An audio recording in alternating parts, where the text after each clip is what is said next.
बाप का अपमान। अग्रवाल परिवार में जयशंकर अपनी पत्नी कामिनी, बड़े बेटे राहुल, छोटे बेटे गौरव और बहू मधु के साथ रहा करता था। गौरव की शादी कुछ ही समय में होने वाली थी। सब लोग मिलजुल कर खुशी खुशी रहते थे, लेकिन जयशंकर की वो लोग बिल्कुल भी इज्जत नहीं करते थे और उसका एक बड़ा कारण ये था कि घर की मालकिन कामिनी जी।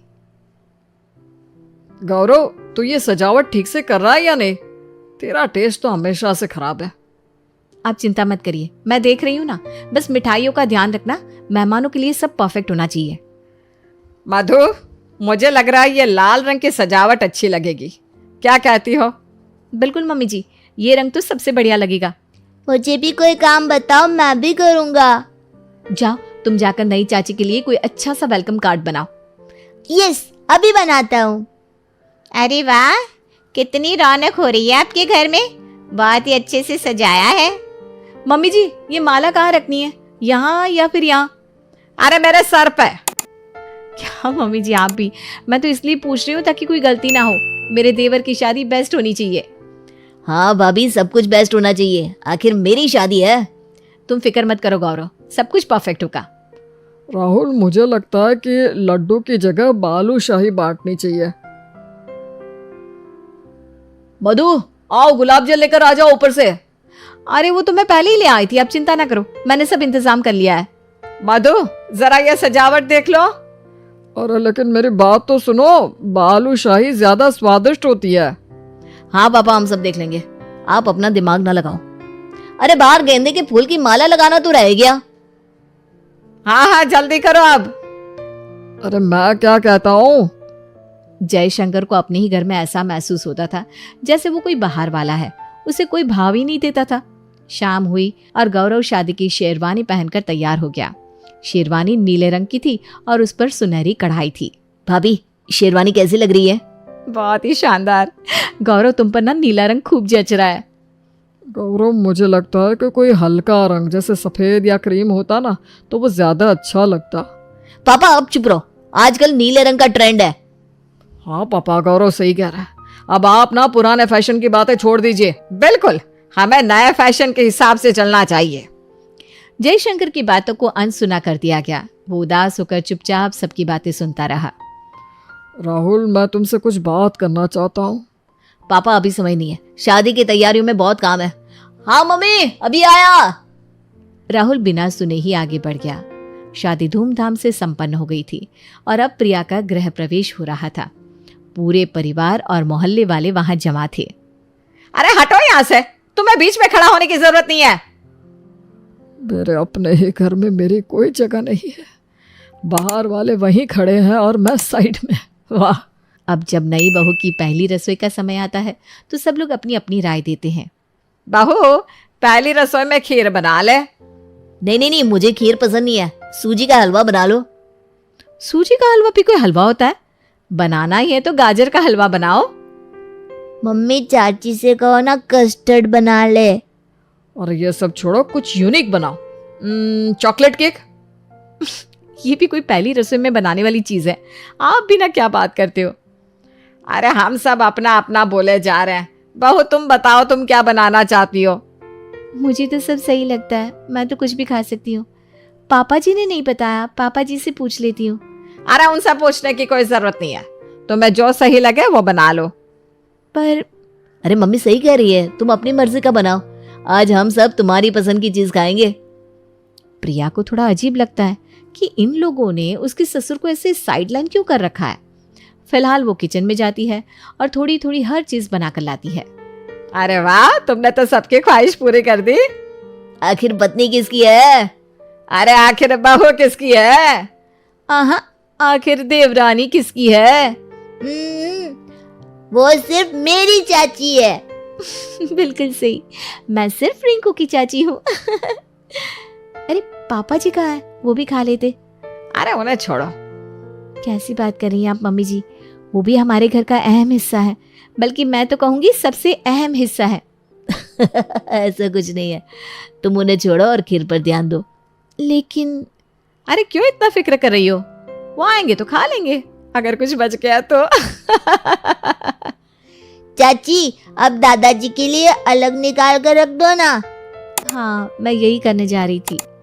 प्रिया सोचती है कि बड़ों से बेहतर तो ये बच्चा है जो कम से कम एक बूढ़े आदमी के बारे में सोच तो रहा है। बाद में प्रिया ने गौरव से इस बारे में अकेले में बात की। ए जी, मुझे ना आपसे कुछ बात करनी है। हाँ बताओ, क्या हुआ? मैंने महसूस किया है कि इस घर में सब मिलजुल कर रहते हैं, लेकिन पापा जी सबसे अलग रहते हैं और कोई उन्हें इंक्लूड भी नहीं करता। अरे नहीं नहीं, ऐसा कुछ नहीं है, तुम ज्यादा ही सोच रही हो। पर मैं ये चीज इस घर में कदम रखने से लेकर अभी तक नोटिस कर रही हूँ। जब मेरा गृह प्रवेश हो रहा था उस समय भी मम्मी उन पर चिल्ला दी थी सबके सामने। मुझे काफी अजीब लगा था। हाँ, इतना उतना तो हो ही जाता है, कोई बड़ी बात नहीं है। तुम इतना मत सोचो, सो जाओ आराम से। मैं तो सो जाऊंगी, लेकिन वो आपके पिता है, इस घर के मुखिया हैं, उनके साथ ऐसा नहीं होना चाहिए। ठीक है, मान ली तुम्हारी बात। वो मेरे पिता है ना, तो उनके बारे में मैं सोच लूंगा, बस तुम मत सोचो। अब इसके आगे कुछ मत बोलना, मैं सोने जा रहा हूँ। ओके। एक बात और, वो इस घर के मुखिया नहीं है, इस घर की मुखिया मेरी माँ है। ये कहकर गौरव करवट बदलकर लेट गया और सो गया। प्रिया समझ नहीं पा रही थी कि आखिर ऐसा क्यों है। अगले दिन उनके घर कुछ मेहमान आए। बहू, मेहमानों के लिए चाय बना लो। जी मम्मी जी। अरे दूध तो है ही नहीं। मम्मी जी यहाँ आइए ना। क्या हुआ? दूध खत्म हो गया है, रिंकू से बोलिए ना पास वाली दुकान से ले आए। अरे रिंकू से कहने की क्या जरूरत है, मैं अभी इनसे बोलती हूँ। जी इधर आओ जल्दी। हाँ, क्या हुआ? जाओ दूध लेकर आओ। अरे अब पापा जी से क्यों कह रही हैं, मैं ही ले आती हूँ। अरे तुम क्यों लाओगी, इन्हें भी जरा हाथ पैर चलाने दो। जय शंकर जाता है और दूध लेकर आता है। प्रिया को किचन में दूध देकर वो जैसे ही बाहर आता है तो कामिनी चिल्लाकर उसे अपने पास बुलाती है। अरे कहाँ जा रहे हो, इधर आओ। क्या हुआ? पानी पिलाओ इन लोगों को। अच्छा अच्छा। ये तुम्हारा नौकर है क्या? कह सकती हो, रिश्ते में तो पति लगता है लेकिन काम से तो नौकर ही है। क्या तुम भी कामिनी? प्रिया चाय लेकर आती है और ये सब सुन लेती है। उससे बर्दाश्त नहीं होता लेकिन वो कंट्रोल करती है। फिर मेहमानों के जाने के बाद कामिनी से कहती है, मम्मी जी ये जो आप कर रही हैं ना, ये बहुत गलत है। क्या गलत काम कर दिया मैंने बेटा? आप जैसे मुझसे इतना प्यार से बात कर रही हैं, वैसे ही आपको पापा जी से भी ऐसे ही प्यार से बात करनी चाहिए। पर आपने तो उन्हें सबके सामने नौकर बना दिया। अरे वो तो मजाक था। पर क्या अपने पति का ऐसा मजाक बनाना, और वो भी दूसरों के सामने, सही है? मैं तुमसे तमीज से बात कर रही हूँ तो तुम सर पे चढ़ रही हो। तुम मुझे सिखाओगी कि मुझे किससे कैसे बात करनी है? नहीं, मैं आपको कुछ नहीं सिखा रही हूँ। मुझे तो बस पापा जी के लिए बुरा लग रहा है इसलिए बोल रही हूँ। तुम्हारे सर पे अभी भी वही रात वाला भूत सवार है क्या? अरे पर अभी मम्मी जी ने। मैंने तुमको कल रात को ही बताया था ना कि इस घर की मुखिया मम्मी है, वो जो चाहे कर सकती हैं। और तुम बहू बनकर रहो, मदर टेरेसा बनने की कोशिश ना करो। ओके, जैसा आप लोगों को सही लगे। ये बोलकर प्रिया अपने कमरे में चली गई, लेकिन अभी भी उसके दिमाग में वही बातें चल रही थी। मैं किसी के साथ ऐसा होता नहीं देख सकती, मुझे कुछ तो करना पड़ेगा, पर क्या करूं मैं? तभी उसका फोन बजा। उसकी सहेली का फोन था। कैसी है मेरी बहन? मैं अच्छी हूँ, पर तू इतनी उदास क्यों लग रही है? क्या बताऊं यार, मेरे ससुराल में ससुर की कोई इज्जत ही नहीं करता। मैंने इन लोगों को बहुत समझाया पर कोई समझता ही नहीं। समझ में नहीं आ रहा क्या करूं। अरे बस इतनी सी बात, मैं तुझे एक प्लान बताती हूँ। बताना जल्दी से। प्रिया की सहेली उसे एक बेहतरीन प्लान बताती है जिस पर वो अगले दिन से ही अमल करना शुरू कर देती है। रिंकू यहाँ आओ। जी चाची। मेरा एक काम करोगी? जरूर चाची, बताइए। प्रिया उसे अपना प्लान समझाती है, जिसे सुनकर रिंकू प्रिया की मदद करने के लिए तैयार हो जाता है। मधु, ये रिंकू कहाँ है? रुकिए, अभी बुलाती हूँ। रिंकू, ए रिंकू यहाँ आओ, तुम्हें पापा बुला रहे हैं, उनकी बात सुनो। अभी मैं कुछ जरूरी काम कर रहा हूँ, बाद में सुनूंगा। अरे ये क्या बात हुई? ये बदतमीजी तुमने कहां से सीखी? चलो इधर आओ। रुको, मैं खुद इससे बात करता हूँ। क्या बात है बेटा, नाराज हो क्या मुझसे? पर रिंकू कोई जवाब नहीं देता।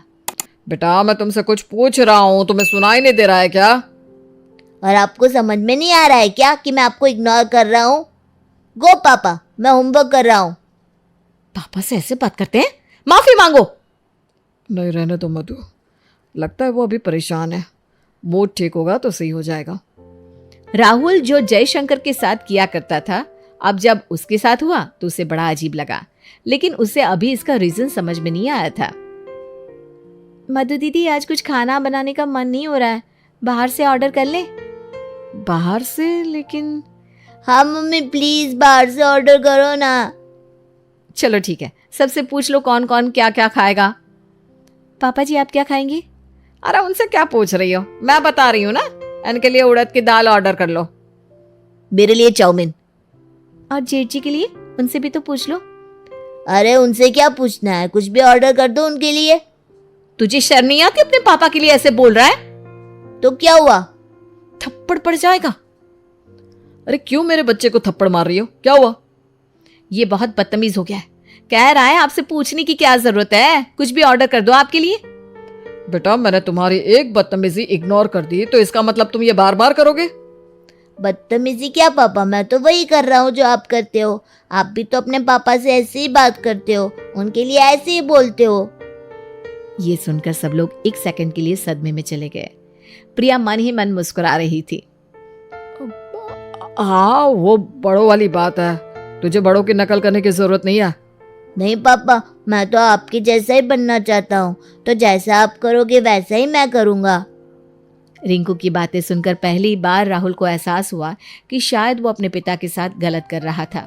वो कुछ नहीं बोल पाया और चुपचाप अपने कमरे में चला गया। इस दिन के बाद उसने अपने पिता से बदतमीजी करना छोड़ दिया। छोटी बहू कहाँ है? पता नहीं, थोड़ी देर पहले तो यहीं थी। देवर जी को पता होगा, उनसे पूछिए। गौरव, प्रिया कहाँ है? प्रिया घर में नहीं है, मुझे तो लगा वो किचन में है। मैं यहाँ हूँ। तुम बिना बताए कहाँ चली गई थी? कम से कम अपने पति को तो बताकर जाती। अरे इन्हें क्या बताना? ये क्या बोलने का तरीका है बहू?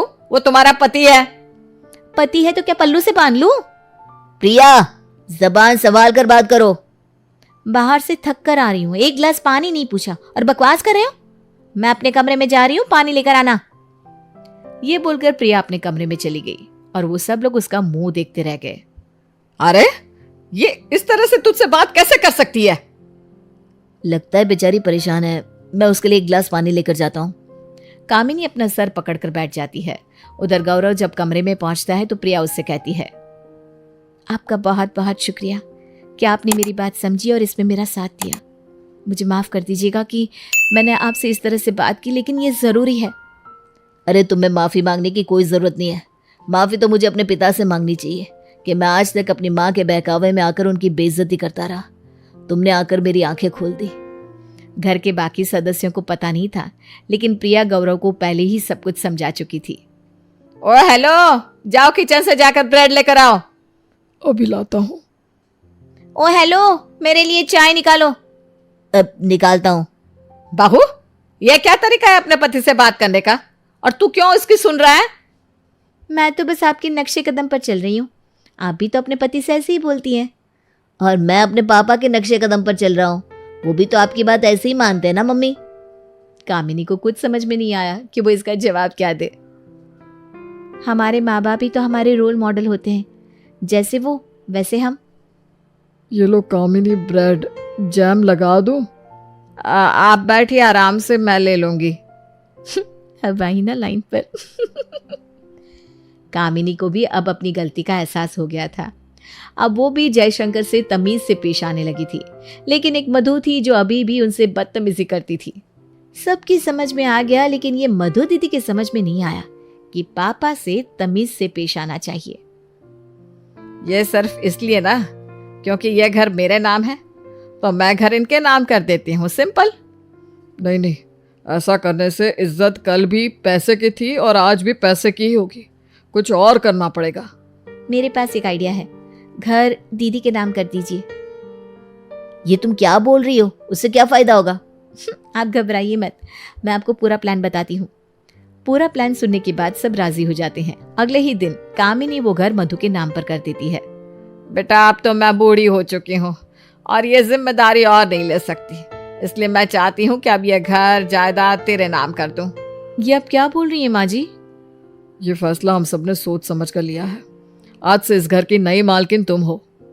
मधु बहुत खुश होती है और घर के कागजात खुशी खुशी स्वीकार कर लेती है, लेकिन उसे पता नहीं था कि उसके साथ अब क्या होने वाला है। अगली सुबह अरे आप लोग जल्दी बाहर आइए, आपके घर के बाहर जेसीबी खड़ी है। जेसीबी पर क्यों? क्या हुआ, आप लोग यहाँ क्या कर रहे हैं? सरकार की तरफ से ऑर्डर है कि आपका ये घर इलीगल है, हमें इसे तोड़ना पड़ेगा और इसके मालिक को जेल होगी, वो भी उम्र कैद। इसके मालिक आप ही है ना? अरे नहीं नहीं, इस घर की मालकिन मेरी पत्नी है मधु। अरे क्या चल रहा है यहाँ? ये अंकल हमारा घर तोड़ने आए हैं और मम्मी को जेल में डालने। नहीं नहीं नहीं नहीं, ये नहीं हो सकता। मैं जेल नहीं जा सकती, मुझे बचाइए ना आप लोग। अरे क्यों रो रही हो बहू? अरे आपसे क्या मतलब है, चुप रहो आप। हमारा घर टूटने वाला है और दीदी को जेल हो रही है। ले जाइए भाभी को। हाँ हाँ ले जाइए, बाद में देखते हैं क्या करना है।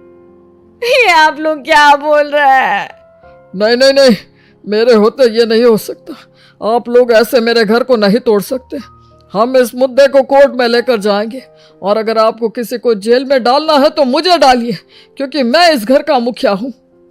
ये सुनकर मधु हैरान रह जाती है। उसे यकीन नहीं होता कि जिस इंसान की वो इतनी बेइज्जती करती है आज वही उसके लिए खड़ा है। वो जयशंकर के पैरों में गिर पड़ती है और माफी मांगने लगती है। मुझे माफ कर दीजिए पिताजी, सब लोग आपको भला बुरा कहते थे तो मैं भी कहने लगी, और फिर पैसों के लालच में मैंने कभी आपको इज्जत दी ही नहीं। पर आज मेरी आंखें खुल गई है, प्लीज ये घर टूटने से बचा लीजिए। अब बात पैसों की नहीं, परिवार की है। मधु की माफी सुनकर सब लोग हंसने लगे। वह हैरान हो गई कि आखिर ये क्या हो रहा है। तब सबने उसे बताया कि ये एक प्लान था, उसे ये समझाने के लिए कि अपने बड़ों की इज्जत करना जरूरी है। वही बुरे समय में हमारे काम आते हैं और वही घर के स्तंभ होते हैं। प्रिया ने पूरे परिवार को बदल कर रख दिया था। अब सब लोग जयशंकर की इज्जत किया करते थे और उससे बहुत प्यार से बात भी करते थे।